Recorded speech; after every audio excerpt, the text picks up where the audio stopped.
Welcome back. In the previous video, we covered how we can implement push notifications in Flutter using Firebase Cloud Messaging. And in this video, we will move a bit advanced and we will trigger these notifications using REST API. So before any further delay, let's get started. So I will give you a quick recap. You can see we have initialized a Firebase project, and then we have created a notification service, and we have initialized the FCM. And down here we have added a listener to handle background messages. So once a background message is tapped, a notification is tapped, so this callback will be called and this logic will be executed, that is to print this message. So what is in the init method that we created earlier? So we firstly request permission, then we get an FCM token, and we print that in order to target that device for notification. Similarly, we add two more listeners to like whenever a notification is tapped, and we execute some code or logic like moving the user to some specific screen. So these are the three listeners, the background in the other file, and these when this is when we are in the foreground, like the app is open and we receive a notification, and when it is tapped, so this will be executed. And this is one when we have our app in the background and the notification is tapped, so this logic will be executed. And once our app is entirely closed, not in the background, in that case we will have the other method being executed that we have here. So these are the listeners that we need in order to like keep track of taps on the notifications in different states and execution of some logic. So this was the previous recap, and now we will be using the API to trigger notifications. So we'll come back to dashboard. Using this service messaging, we pushed a notification in the last video, and we created a campaign, and we selected Firebase notification message and then create, and here we created notification. So that was the previous step. Now we will go to the project settings from here, and that's going to be our setting. Then we have the cloud messaging, so this is enabled. It was the legacy API that people used, but it's now outdated. Now we will use this one, which is API V1, and it uses OAuth 2 token to send notifications. So in order to make it work, we will need a file which is a JSON file that we will need, that contains some credentials. So we will need those in order to send notifications. For that, here we have the service account. We need to come to IAM to see if we have the necessary permissions for using the Firebase services, and we have this here, push notifications, and we can select it, and let's see if we have the necessary permissions. It is service account, token creator, and administrator sector. We have this edit here, and we have the different roles. We have the admin SDK, so, and service account, token creator. I think that's gonna work for us. We can also create other as well. So I think we already have enough permissions since we have this as admin SDK and this service account token. So I think we are good to go, and now we can move on to create keys that we can use that we can use to send notifications to a device. So from here in service account, I will click on this service account that I have for this project, and here I have the keys, and from here I can add a key. So create a new key, and I will use the JSON as it is recommended, and that's what we will use. So I will create, this will create me a JSON key, that will be a JSON file that's been downloaded here. We will use this to send notifications. So we have this here, so I will just open it in the folder, and this is the push notification file. So what I will do here I will create a new folder. We will use secure practices in order to like store these keys. So it will be secrets folder, and here I will paste this notification JSON. So I will save this key in the secrets, and now I have this secret file. So I will close this, and I will use it in my app whenever I send notifications. Similarly, now we have it. I will close this, and now we can send notifications. We need to do some we need to install some package. For that we need two packages, so we will go for that first. Let's close this, and here I will just add a new package. That will be add dependency, and that will be, I will need HTTP for sending the REST API requests, and after that I also need another package which is Google APIs and then underscore auth. So we will use this package for like getting credential from this JSON file. It will create us some credentials that we will use to send notifications.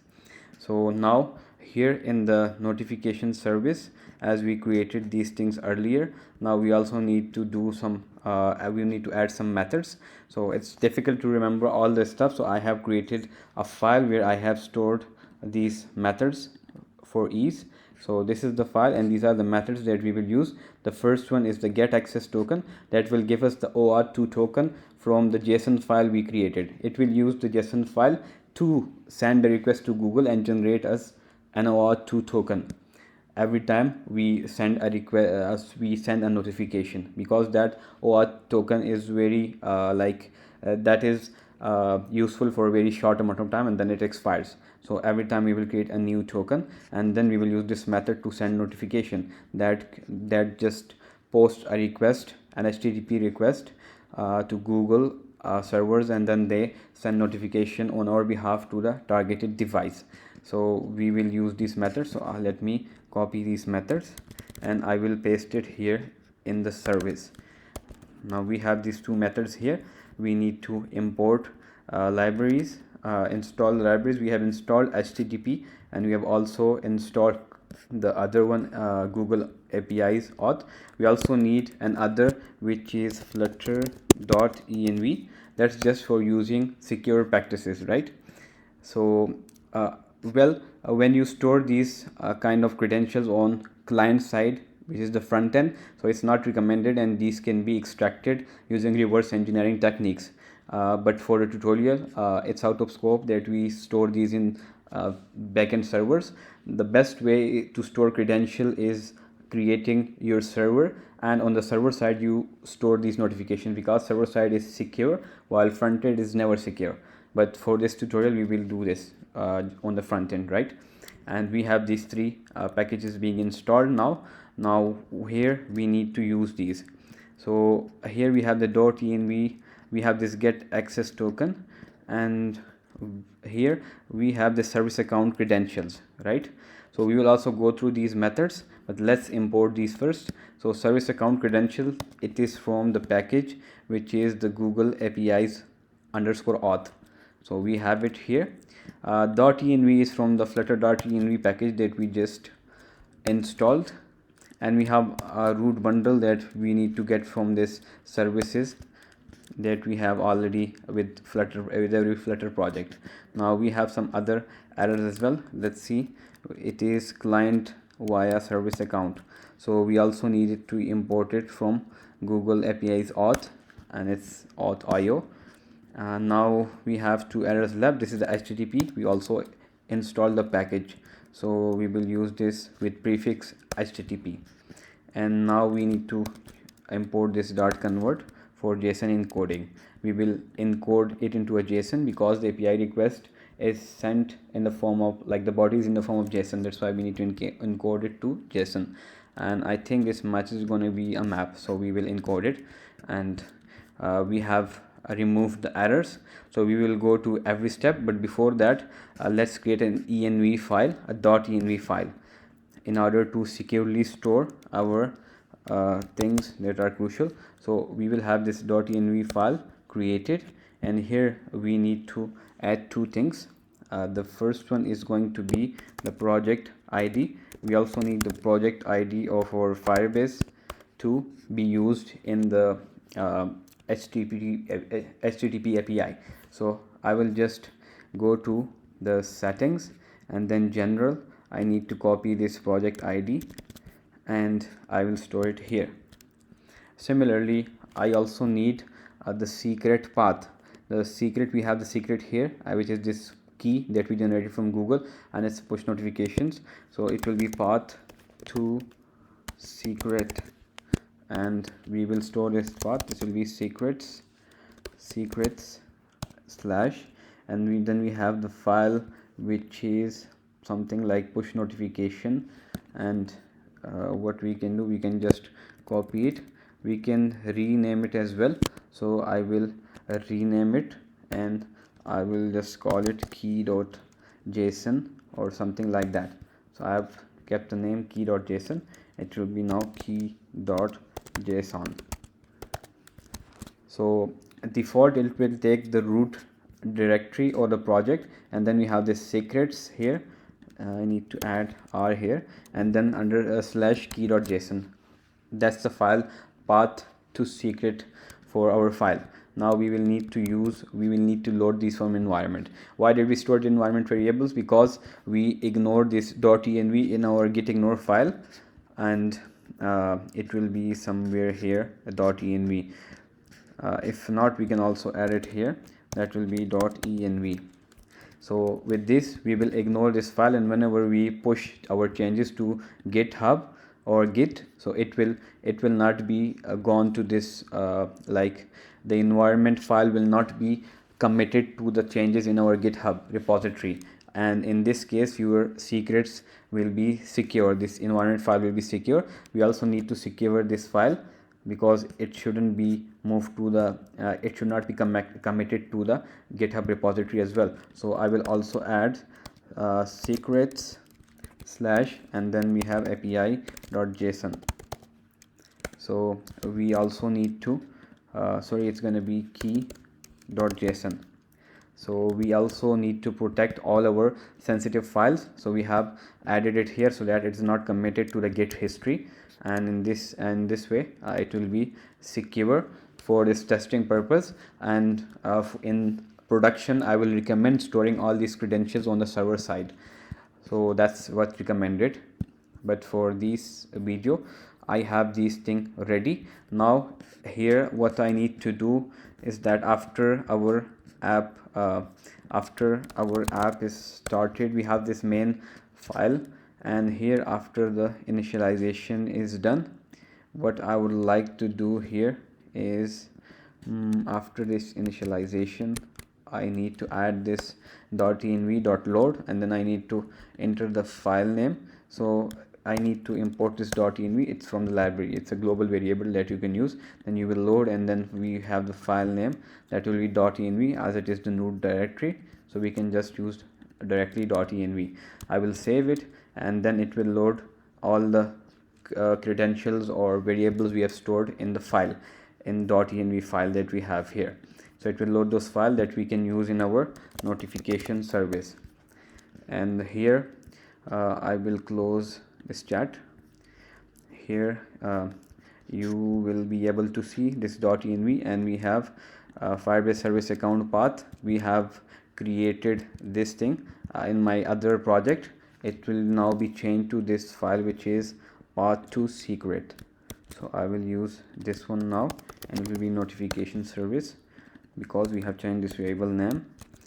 And also we will need the the project ID as well. So here when we call this, we have this project ID that we have taken from here as well.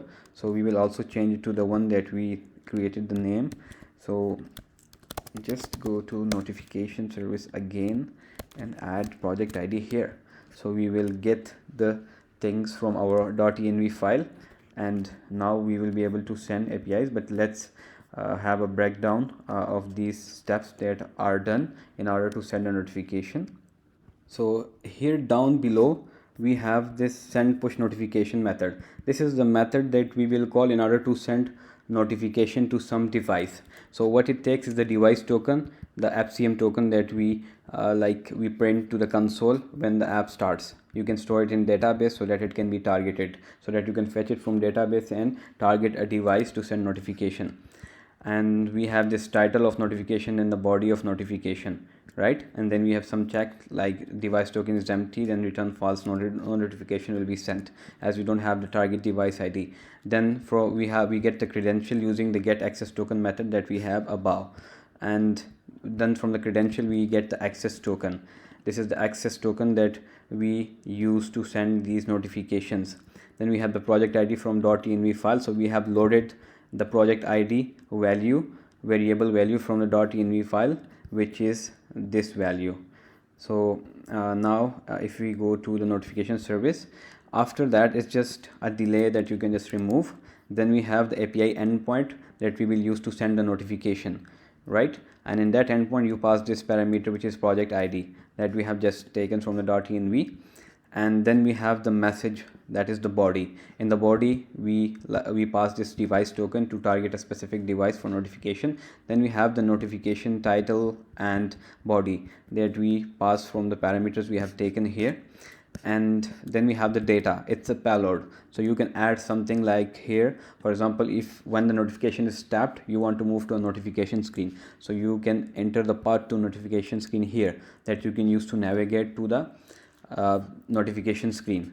Like if a message is sent to a device, so this for example this listener will be executed, and here in this listener you can add some check that if the data is equal to notification, go to the notification screen. So that's how it's done. You can listen to these values in these listeners and you can execute the logic. So once notification is tapped, the user will be moved to that screen. So it is used to send payload. That's only a single use case. And then we send a post request using this HTTP package.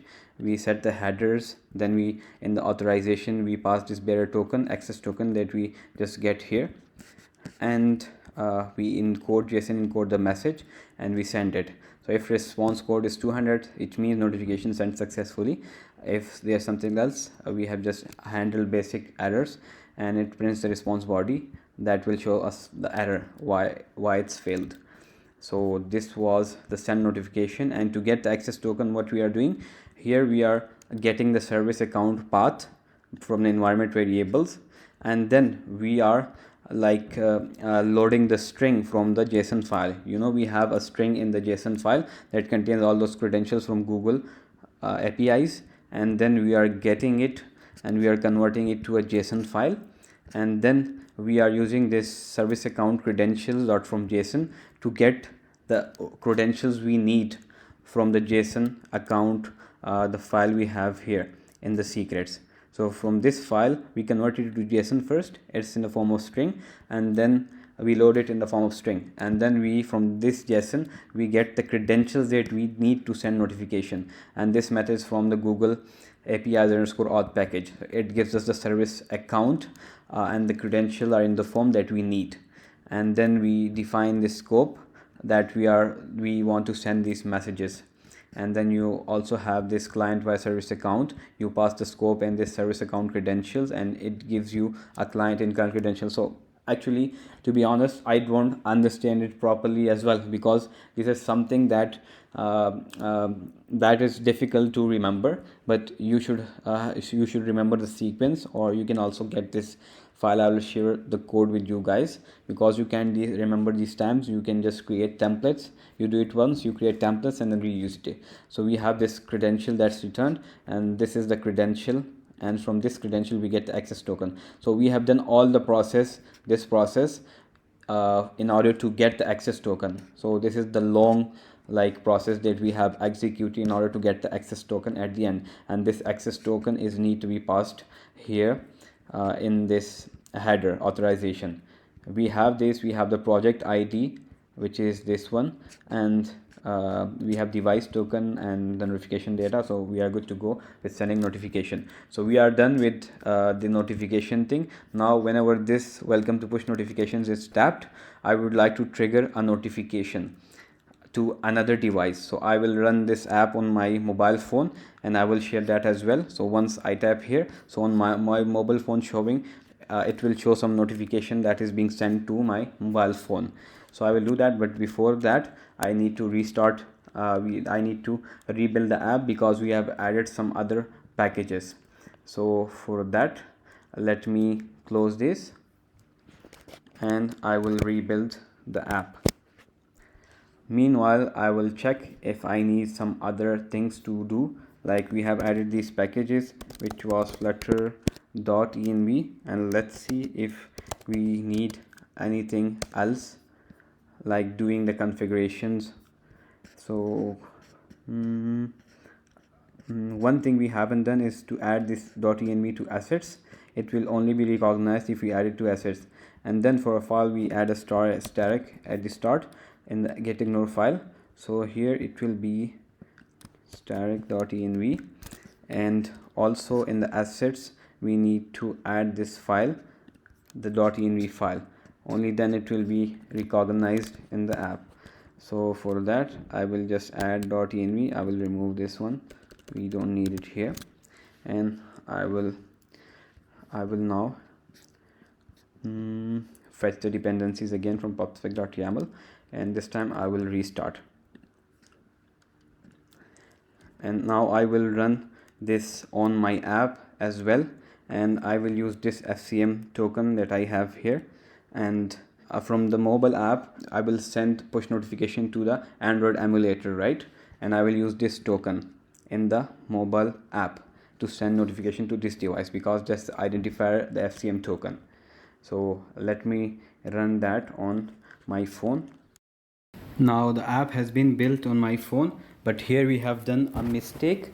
Here I need to add the file, which is the secrets and then key.json file. And now I will hit Command S to install the dependencies and refresh this pubspec.yaml file.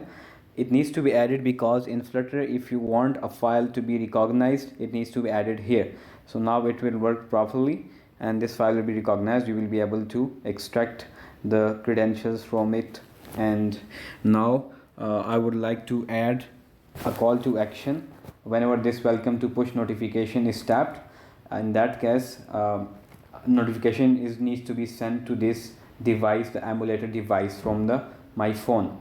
So now you can see it's run on my phone, and now I will go to the home screen, and in the home screen here we have the welcome to push notifications. I will wrap this text widget inside this inkwell, and whenever it's tapped, it needs to do this, like use the notification service instance and then send push notification.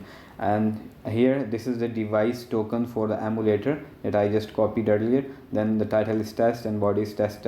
So this will be called whenever I tap this welcome to push notifications on the real device. So now you can see my real device, and whenever I tap on this push notification, let me restart the app. And once this welcome to push notification is tapped, and a notification will be sent to this emulator. But here I need to move it to the background, as we haven't handled the foreground notification, which is by default in Android isn't shown on this. Actually the notification arrives and you can handle it in the listener that we created earlier in the previous video, but it won't show up here in the foreground when app is in the foreground. So that's why I've made it into background, and for foreground notification handling we will create a new video separate. So now I will try to send notifications. So I will tap on this welcome to push notifications on my real phone. So I will tap it and see if we receive a notification, and let's wait for it until we receive a notification. It says notification sent successfully. Let's wait for it and see if we have any notification that appears here. We haven't received anything yet. Let's wait for it. I will try once more, and whenever I tap on it, let's see if we receive a notification here. And you can see we have the notification here, and previously it didn't arrive. Maybe it's because we have the app still in like a bit foreground state, not entirely in background. That's why it didn't appear. Notification was received, and the handler that we created in the notification service here, which is this on message. So this has been called on the emulator. We are running the real device, so that's why it hasn't been logged here. So it needs to be logged on this emulator device, and this has been executed because we have received notification, but it is not shown because foreground notifications are not shown by default. That's what we will handle in the next video. And when I make the app entirely in background, you can see we have received this notification. So that's how we send push notifications to target devices using Firebase Cloud Messaging OAuth API V1. So that's the API V1 that we use to trigger these notification. That's it for today's video, guys. See you in the next video. Goodbye.